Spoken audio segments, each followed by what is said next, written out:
uno de los temas fundamentales ahora que se encuentran pues tantos temas, sobre todo en el panorama informativo, lo que es tanto la competitividad como la educación, los nuevos modelos educativos. Pues se realiza el Congreso Internacional de Educación con la interacción de diversos países de Latinoamérica que intercambian pues precisamente sus prácticas sobre educación. Y se encuentra con nosotros invitados especiales, precisamente expertos del tema, el doctor Luis Alberto Tafur Jiménez, decano de la Facultad de Ingenierías de la Universidad de San Buenaventura de Medellín, Colombia. Bienvenido, muchas gracias por acompañarnos. También está con nosotros el doctor Diomedes Christopher de la Universidad Autónoma de Santo Domingo de República Dominicana. Muchísimas gracias, bienvenido. Gracias. Muchas gracias por acompañarnos. Y el doctor Rubén Edel, coordinador del Congreso Internacional de Educación. Muchas gracias por acompañarnos, doctor. Al contrario, muchas gracias a ustedes. ¿Qué concluyeron? ¿Cuántos países se reunieron en estos 3 días de Congreso? Estuvimos más de 10 países, tuvimos la representación de 7 conferencias magistrales de diferentes países, con una afluencia de más de 2,000 participantes en el tercer Congreso Internacional de Transformación Educativa.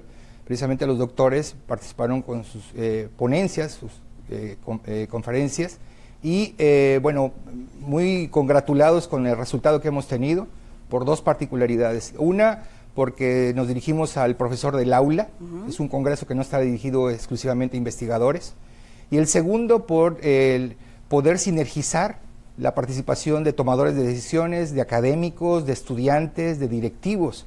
Entonces, esta experiencia fue muy rica. Me gustaría que lo comentaran. Exacto. ¿Cuál es el común denominador del área de oportunidad que encontraron en estos 3 días de Congreso Internacional? Es importante destacar que en los países de América Latina los problemas se repiten de uno a otro y que, por tanto, un evento de esta naturaleza permite hacer que los participantes tomen contacto y puedan medir el grado en el cual los problemas de un país se asemejan o difieren de los problemas de otros países. En el caso de nuestras instituciones educativas, resulta extremadamente relevante que podamos tener cada vez mayor innovación en los salones de clase y que podamos tener una gestión de los centros educativos lo más efectiva posible. Y en el Congreso se pudieron discutir temas de esa naturaleza que son extremadamente relevantes para todos nuestros países. ¿Cuál es el reto? Bueno, el reto es aprovechar eventos como este, donde la participación de diversos grupos, la multiculturalidad, todos logran poner sobre la mesa sus puntos de vista acerca de lo que debería hacerse en los temas de educación, sobre todo para mejorar la calidad, ¿no? La calidad de la educación y por beneficio de nuestras comunidades, sobre todo los jóvenes que están asistiendo a la escuela y también a la educación superior. Y que estos elementos lleguen a las mentes, a los cerebros de las personas que hacen decisiones políticas en el campo de la educación para mejorar la competitividad de todos nuestros países. Por ejemplo, en el caso, América Latina son países que tienen comunidades indígenas, donde también se está perdiendo lo que hablábamos, ¿no? El lenguaje de dialecto.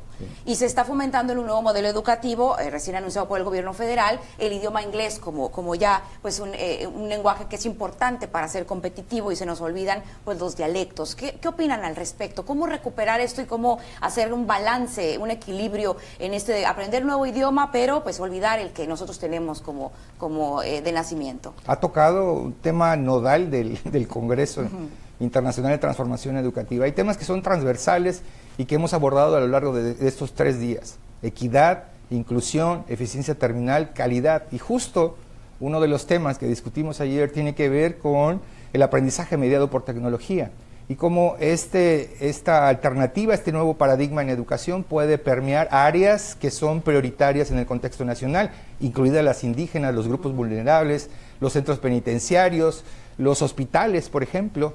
¿Sí?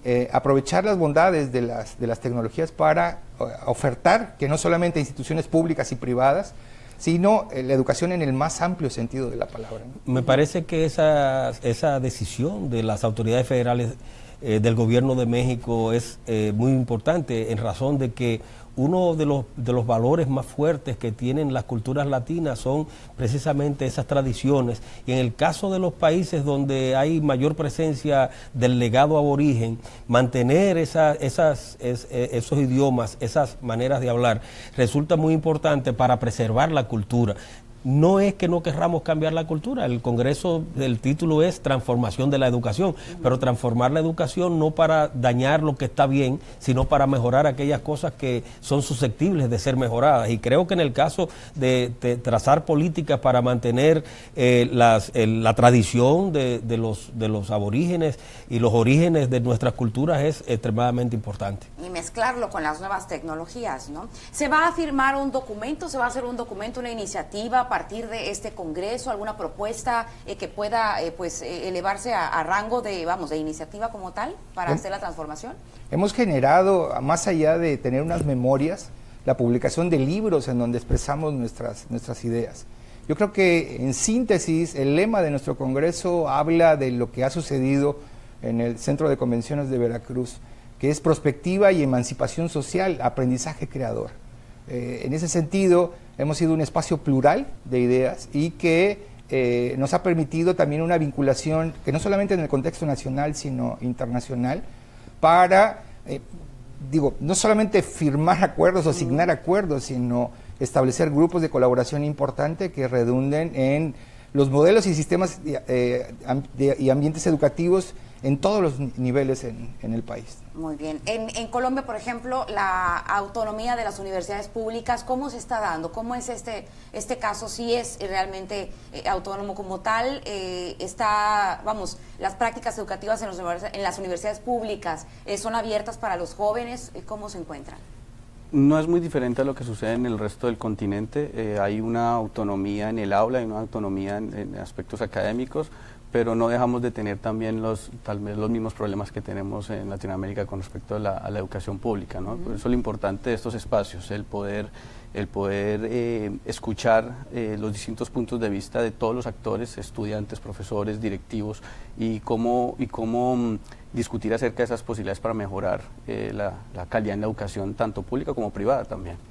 Y la vocación en las universidades, por ejemplo, de cada uno de los países. Ayer platicaba, ahora sí que en una charla familiar, ¿verdad?, con los abuelos, decían, a mí me enseñaban matemáticas, pero con lo que se dedicaba, por ejemplo, mi familia, ¿no? Que si venden ganado, bueno, ¿cuánto resulta de la venta del ganado para aplicarlo a la vida real? Y a veces en los países se nos olvida cuál es la vocación como país para que podamos todavía sumarle a esa vocación la misma preparación y aplicación de los recursos educativos, ¿no? Este tema muy relacionado con justo lo que decía del modelo educativo. Si un modelo educativo da resultado, ¿para qué cambiarlo? O sea, ¿cuál sería la razón para cambiar un modelo educativo?